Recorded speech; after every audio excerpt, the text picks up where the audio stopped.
हमने anti anginal drugs में की इंट्रोडक्शन जो है वो डिस्कस कर लिया है, ठीक है। उसमें हमने एंजाइना की टाइप्स भी देखी हैं और फिर हमने ये देखते हैं कि हमारे पास ट्रीटमेंट स्ट्रैटेजी क्या है, हमने कैसे जो है ट्रीट करना है एंजाइना को, ठीक है। हम ना 4 क्लासेस जो है ड्रग्स की कंसिडर करते हैं: beta blockers, calcium channel blockers, organic nitrates और sodium channel blocker. Sodium channel blocker में एक ड्रग है रेनोलाजिन को जो है ना हम कंसिडर करते हैं। अच्छा, मैं आपको जो है इसको जो है हम थोड़ा सा ना बुक से देख लेते हैं। ओके, अभी मैं आपको बताया ना कि हमने 4 क्लासेस जो हैं वो कंसिडर करनी है: beta blockers, calcium channel blockers और सोडियम चैनल ब्लॉकर में हमने एक ही ड्रग देखनी है, रेनोलाजिन।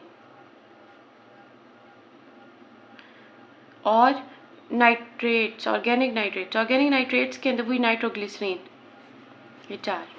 ओके, अब ये चीज़ देखनी है कि अगर एंजाइना के साथ कोई और डिजीज़ नहीं है तो हम नाइट्रेट को भी कंसीडर कर सकते हैं, beta blocker, calcium channel blocker को भी।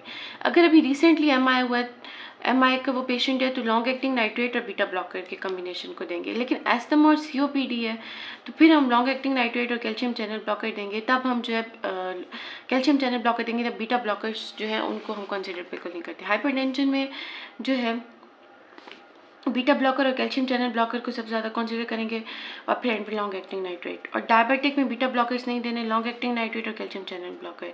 और अगर साथ में क्रोनिक रीनल डिजीज़ भी है एंजाइना पेशेंट जिसको एंजाइना हुआ तो उसमें long acting nitrate, beta blocker और कैल्शियम चैनल ब्लॉकर ये तीनों कंसिडर करेंगे। बीटा ब्लॉकर को कम करेंगे कंसिडर सीसीबी और लॉन्ग एक्टिंग नाइट्रेट को सबसे ज़्यादा करेंगे। ओके, अब हमने ये देखना है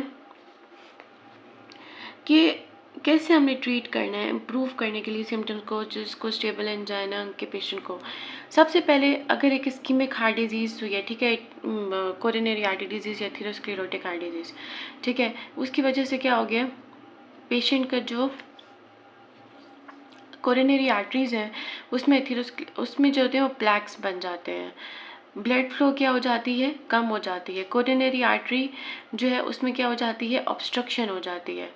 हमारा जो हार्ट है, हार्ट पे जो वर्कलोड बढ़ जाता है लेकिन उसका जो कार्डिक आउटपुट होता है वो क्या हो जाता है, कम हो जाता है। अगर हम उसको वक्त इतमें, तो ये सिम्टम हमें एज एंजाइनल जो सिम्टम ये जो सब शो होता है ना वो एंजाइना को अगर हम वक्त पे ट्रीट नहीं करते तो नेक्रोसिस हो जाता है और एमआई हो जाता, मतलब इट में लीड्स टू एमआई, ठीक है, मायोकार्डियम इंफार्क्शन।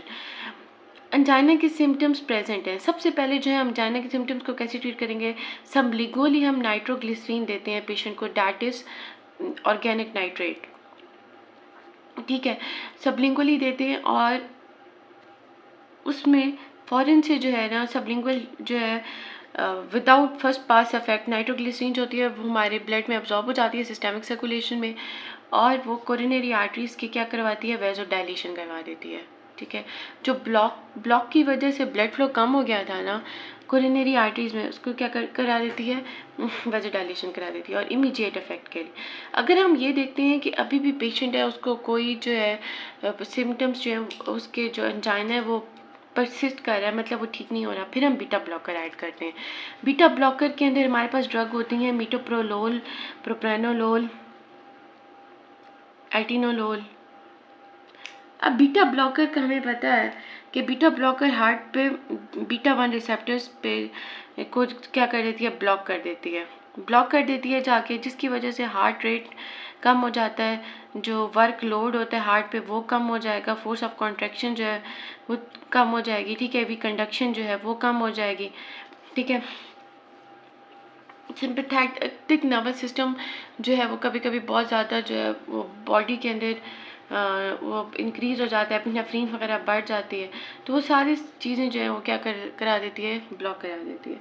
अभी भी रिलीफ नहीं आता तो हम इसकी डोज थोड़ी सी कम करते हैं, टाइट्रेट करते हैं इसकी डोज को, और हम कैल्शियम चैनल ब्लॉकर देते हैं और लॉन्ग एक्टिंग नाइट्रेट पेशेंट को देते हैं, आइसोसोर्बाइड डाइनाइट्रेट एंड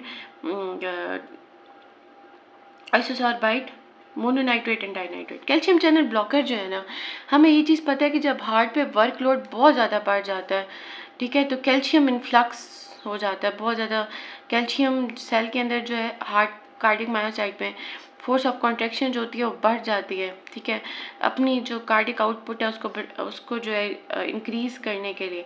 तो हम ये सब कुछ जो है ना हम कम कर देते हैं। कैल्शियम जो है वो, और एक मिनट, कोरोनरी आर्टरीज है ना वो भी तो कॉन्स्ट्रिक्ट हो जाती हैं, ऑब्स्ट्रक्शन की वजह से भी हो जाती है और वैसे भी कॉन्स्ट्रिक्ट हो सकती है, डेट में लीड टू एंजाइना। और कॉन्स्ट्रिक्शन के लिए हार्ट जो ज़्यादा से ज़्यादा कॉन्ट्रैक्ट कर रहा होता है और जो हमारी वेसल्स जो है कोरोनरी आर्टरी कॉन्स्ट्रिक्ट हो जाती हैं, को हमें पता है कि कॉन्ट्रैक्शन के लिए क्या चाहिए होता है, कैल्शियम चाहिए होता है। तो हम कैल्शियम चैनल्स को ना ब्लॉक कर देते हैं। अब हम इसमें दोनों क्लासेस कैल्शियम चैनल ब्लॉकर्स की कंसीडर करेंगे, डाईहाइड्रोपायरिडीन्स एंड नॉन डाईहाइड्रोपायरिडीन्स। नॉन डाईहाइड्रोपायरिडीन्स में डिल्टियाजिम और पेरापेमिल है, जो हार्ट के मसल्स के ऊपर जो है डाईहाइड्रोपायरिडीन्स और नॉन डाईहाइड्रोपायरिडीन हार्ट के मसल्स पे इफेक्टिव होगी, और नॉन डाईहाइड्रोपायरिडीन्स में एम्लोडिपाइन है, ठीक है, नाइफ्डिपाइन है, जो आर्टरीज है ना, आर्टरीज पे जो है वो ज़्यादा अफेक्टिव होती हैं, हमारी जो कोरोनरी आर्टरीज है उसकी वजह से कॉन्स्ट्रिक्शन कम करवाएंगी। और कैल्शियम चैनल ब्लॉकर जो नॉन डाईहाइड्रोपायरिडीन्स हैं वो ऑफ कोर्स वो हार्ट पे अच्छा एक्ट करेंगे। अगर फिर भी हमारे पास अफेक्टिव नहीं आता ना, मतलब अफेक्ट नहीं आता, फिर हम रेनोलाजीन जो है ऐड करेंगे। रेनोलाजीन जो सोडियम चैनल ब्लॉकर है, कि एक्शन पोटेंशियल के अंदर जो सोडियम इनफ्लक्स बढ़ जाता है ना और कैल्शियम इनफ्लक्स इंक्रीज हो जाता है ना, उसको ये क्या करती है, ब्लॉक कर देती है। डायस्टोलिक फंक्शन जो है हार्ट का वो क्या करेगी, इम्प्रूव हो जाएगा, क्योंकि बहुत ज़्यादा एक्सेसिव डिपोलराइजेशन होती है, सोडियम इनफ्लक्स बढ़ जाता है, कैल्शियम इनफ्लक्स, तो सोडियम चैनल्स को ये क्या करता है, ब्लॉक कर देता है। डायस्टोलिक फंक्शन क्या होता है, इम्प्रूव हो जाता है। तो इस सब से जो इक्वेशन होती है ना कि ऑक्सीजन की जी सप्लाई कम है और ऑक्सीजन की डिमांड जो है वो बहुत ज़्यादा है, तो ये जो इक्वेशन होती है ना इसमें इम्बैलेंसमेंट आ जाती है। तो इससे ये क्या होती है, ये इक्वेशन जो है वो करेक्ट हो जाती है। मतलब जितनी सप्लाई होती है, जितनी डिमांड होती है, उतनी जो है वो सप्लाई, ऑक्सीजन जो है हमारे हार्ट जो है वो सप्लाई करता है और रिलीफ मिल जाता है सिम्टम्स से। नेक्स्ट हम एक एक क्लास को इंडिविजुअली जो है वो डिटेल में डिस्कस करेंगे।